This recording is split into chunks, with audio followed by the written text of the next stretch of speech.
Actually,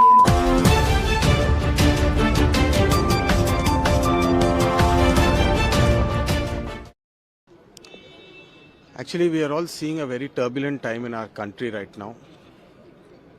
As a parliamentarian, our job is to raise national issues. It's been 2 years since the DGCA has upgraded the rules, but Indigo, because of their mismanagement, has purely neglected. They thought they will bulldoze the DGCA and the government, and they will continue their business. This should have been a parliamentary discussion. Also, we are seeing the Delhi pollution has surpassed 500 plus AQI levels. This should have been a parliamentary discussion. The rupee's devaluation, the rupee is falling at an alarming rate. We've all seen Prime Minister Modi talk about the rupee devaluating before he came into power.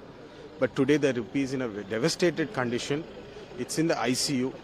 There's no discussion on that.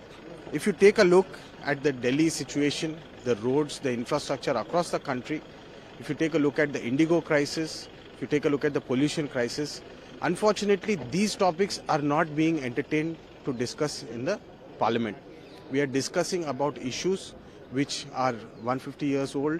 We have all respect for Vande Mataram. We all have contributed, we all learnt it, and we are very proud of our national heritage, our national history. But true justice to our country today would be to discuss on issues that are affecting the common man of our country today, the economy and the unemployment. We all are aware the Modi government has promised 2 crore jobs per year. So over the last 12 years, approximately 24 crore jobs should have been created by this government. We want to discuss on these issues.